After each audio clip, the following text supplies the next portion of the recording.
On the profile interview segment this week, I'll be speaking with the Minister of Labour, Dr. Chris Ngige. He brings us up to speed on activities of the International Labour Organization and spoke about what Nigerians should expect as a member governing board of the International Labour Organization. It's good to have you on the program. Thank you for having me. A lot of conversation has been happening at the 110th ILO conference here in Geneva, Switzerland. Yeah. And I'm very much aware that child labor is one big issue for both government, employers of labor, and workers themselves. Can you bring us up to speed on what the Nigerian government has been doing to ensure that child labor is reduced to the barest minimum? Well, thank you very much. The issue of child labor has been on the front burner. It's an ILO item, and apart from being an ILO item, governments of the world, especially United States and Netherlands, have made it a very cardinal issue because to some extent, even though theirs have political and economic coloration, but for we, in Africa, we know that it's a very major scourge, having children hawking things on the streets instead of being in school. In the mines, you also see underage children, different construction industries, you also see them. So the fight is a step in the right direction, because once they are not in school, and no matter what kind of economic benefits they give to their family, they pose danger, existential danger to the society.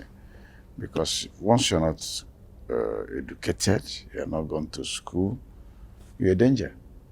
The Nigerian government has done very well. We have a free education scheme for the basic education under the UBE scheme. Universal Basic Education in Nigeria is free, to the extent that you can do primary, you can do up to junior secondary school at a free rate.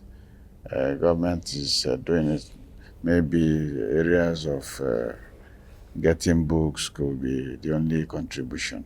But much more importantly, the Nigerian government have gone a step further in the social investment program of the Buhari administration to put in too that will feed school children free, give them one meal, one nutritious meal in a day, so that they are well nourished, and you take away the load of feeding from their parents, take away the load of school fees from their parents. So the school enrollment program has gone high, and that is one of the biggest social investment program in Africa, because you give social protection to the family.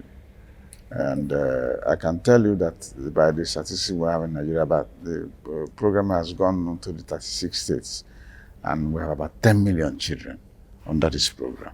It's a gigantic program, one of the biggest in Africa. I am aware that sometimes, maybe because some parents do not believe in government, there are so many children that are being locked up in the room and they are not going to school, which also contributes to the high number of out-of-school children in Nigeria. How would you react to this, owing to the fact that that number you just mentioned, that over 10 million children have been captured with the social protection net that Nigeria has been able to cover in terms of the school feeding program? That certain number of children are also still out of school. So what's the government trying to do to bring them in to school? Yes, you're right. In the urban area is low, because the urban population too, civilized people, You have the urbanized persons there, the elites and those who have gone to school and those who have knowledge about the world, or those who are working and want their children to have education, because education is power. In the rural areas, yes, that's why we have taken the school feeding program to the rural areas. That's where the government is concentrating now. And I can tell you that it's a work in progress. It's a journey of 1,000 miles. That starts with one step. We have just introduced this program about 4 years ago. That's the school feeding program. And when we started it, it didn't spread all over the states. We did pilot of 5 states, and after pilot of 8 states, in 1 year, it was done successful. We boosted the earning of farmers from it. The farmers provide the egg, they provide the vegetable, they provide the rice and whatever food item, yam. So you have empowered another sector of rural people too. The cooks are also driven from the rural people, and the parents of those children, they are again paid money for cooking. So you can see that we concomitantly fight child labor, fight poverty, and then give social protection. A three-pronged triad system that is beneficial in the long run. So the results will not manifest immediately. So the World Bank and IMF figures, yes, they could be what it is today, but we've articulated a program that has an immediate effect, medium-term effect, and long-term. Nigerian government has ratified and domesticated most of the conventions that relate to child labor, especially when it has to do with the Child Rights Act. Can you tell us your experience during this process? No. The Child Rights Act have been something we had to do in collaboration with, in fact, the main drivers are the Ministry of Women Affairs and Ministry of Youth and Sports, and of course, Ministry of Labor will give support, and the Attorney General's office. It's not been easy, but that act is there now. Yes, it's not being observed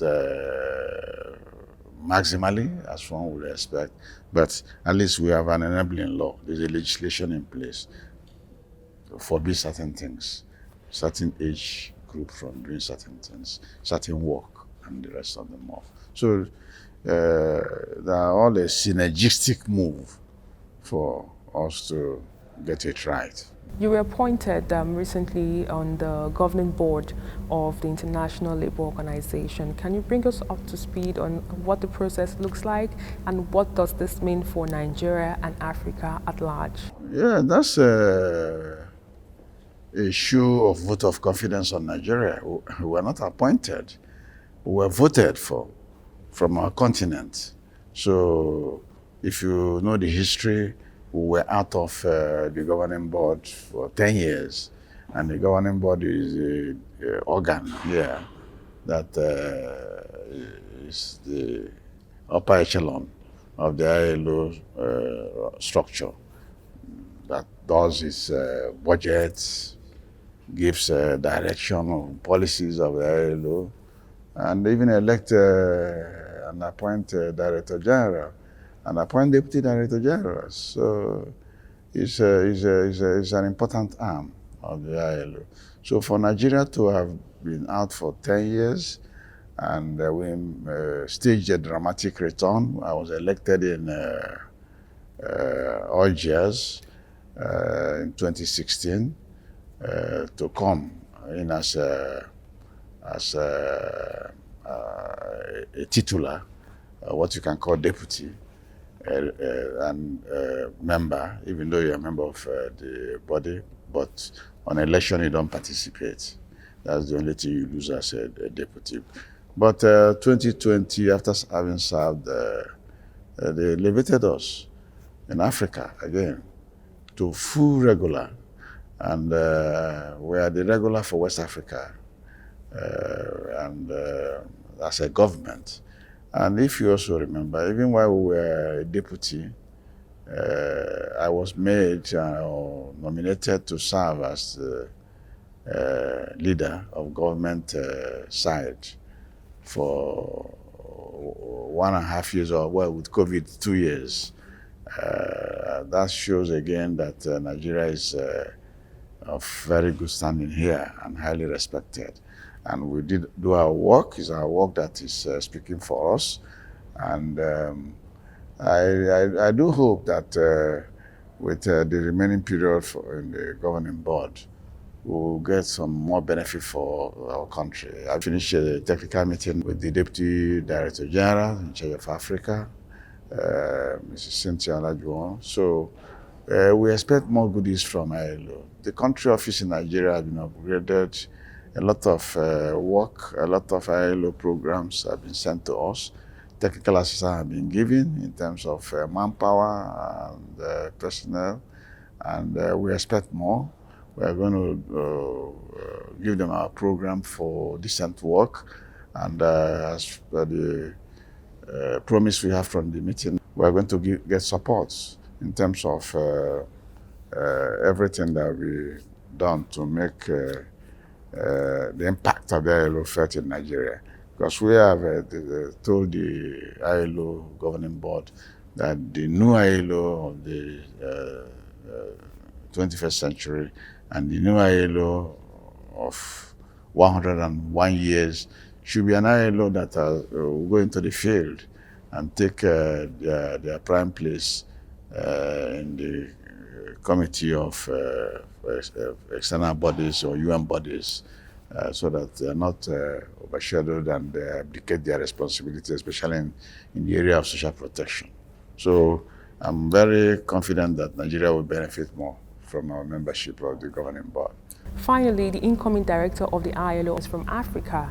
I know that Nigeria contributed towards this process. Can you bring us up to speed on what Nigerians should be expecting from this current administration that will be resuming any time from now? And what does this mean for the world? What does it mean for Africa? And it's the first time that we'll be having a black person being the Director General of ILO.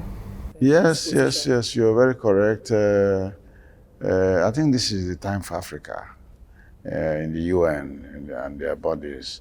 If you remember very well, before he came on board, Nigeria's Ngozi Okonjo-Iweala has been also elected in the WTO, World Trade Organization. Before her too, we have our WHO man, Agrella, from Africa again. And then Humbo now made it 2 months ago into the DG position. Nigeria and Africa has human resource. We have very capable hands, and that is why you see it happening. Humbo did not come in there as a fluke. As a matter of fact, His Excellency Humbo was a former prime minister in Togo, and he was also a deputy director general in the ILO before he now left, and is still in the UN body in the food organization in Rome. So he has the requisite credentials, and if he had not played his part well when he was a deputy director general here, I do not think that the ILO inner caucus will support his candidature.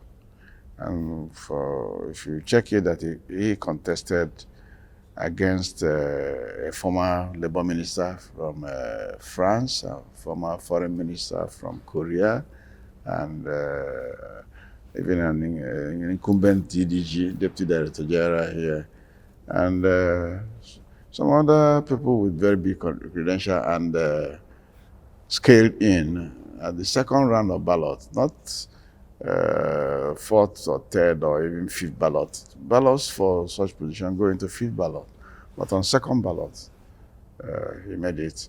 So he's a man coming with a wealth of experience, and I have no doubt in my mind that he will do Africa proud, and even do ECOWAS proud, because after being an African, he's an ECOWAS man.